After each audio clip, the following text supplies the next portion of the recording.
السلام علیکم دوستانو، څنګه یې؟ امید لرم چې ښه به یې. دوستانو بیګا په د افغانستان او د زیمبابوې چې کوم میچ وشو او زیمبابوې افغانستان له یو غټ شکست ورکو او دغه لوبې وګټله. د رحیم صدیقي خبره، افغانستان له ډېره سخته ماتې ورکړه زیمبابوې ټیم. نو دغه کې غلطي څه شوې ده په هغې خبرې کوو. ګوره لومبنۍ غلطي خو دا ده چې دا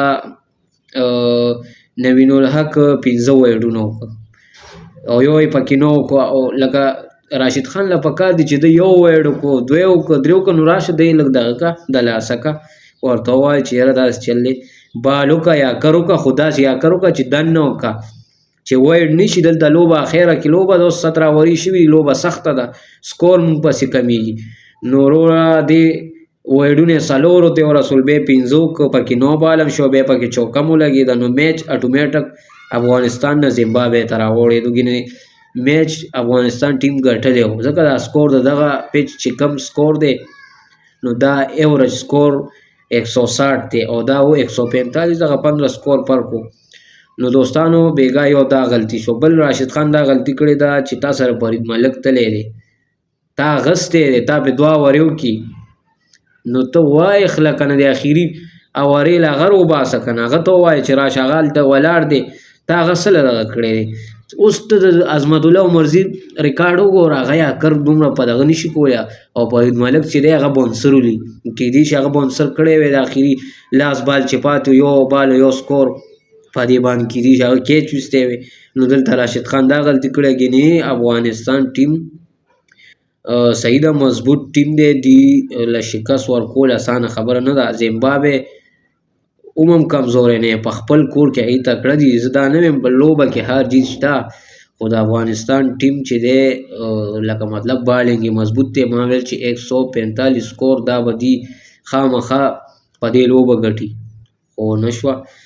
او بل دا چې زیمبابوې کمزوری په خپل کور کې نه دی، مضبوط دی. دی خو اول نه داسې پرشر کړي، ځکه چې راووته نو په سینتوس باندې 15 وکټې تللې وي، نو داسې خو نه ده که نه.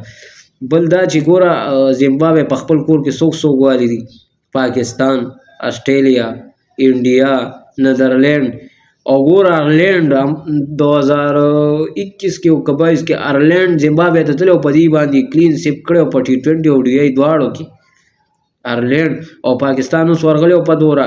نو دی T20 پاکستان ته یو بایللې وه، لکه سیریز پاکستان ګټي، او ډي آی هم ته یو پاکستان زیمبابوې ته یو لوبه ګټلې وه، خو هغه او ډي آی سیریز هم پاکستان لکه صحیح ده، پاکستان سیریز یې ته وګټلې، خو یو یې د پاکستان هم زیمبابوې وګټله. زیمبابوې دومره په اسانه ماتول سخته خبره ده. نو خبرې مطلب مې ده چې افغانستان ټیم له پکار دی چې لوبه ښه سیریس کړي. ته به دا نه وایې چې دا کمزوری دی، مشران وایي د ځان نه به کمزوری څوک نه ګڼي، نو لوبه به ته ښه سیریس کې، لکه مطلب تا ته لا ډېرې لوبې پاتې دي او ته ما سره دلته یو افغانی ورور دی، لکه موږ خپلو کې ګپې شپې لګو، زه ویډیو میډیو زموږ چینل هم دی ورسره، لکه ویډیوګانې ګوري زما، نو هغه سره زه ګپ لګوم. هغه ویل یاره په دې باندې به افغانستان ټیم یو لوبه هم نه بایلي او په دې زیمبابوې باندې به کلین سیپ کوي او وي دغه سیریز یې به هم ګټي. مې ګوره یو خبره درته کوم، زموږ په کرکټ کې دومره تجربه ده چې صحیح ده افغانستان ټیم به سیریز یې وګټي، هغه میل دومره ګورې اسانه مه ګڼه، ځکه چې زیمبابوې وال ډېر ګورې ګران دي. بل دا چې کلین سیپ بې نشي کولی، نو بېګا راوماتي والله تجربه دې شته. نو دوستانو بس دغه د کرکټ معلوماتي ویډیو مې سره شیر کړه. ویډیو اوږدېږي، د ویډیو کتلو مننه، خوشحاله او آباد اوسئ چې چېرته هم وي. د لوی الله په امان.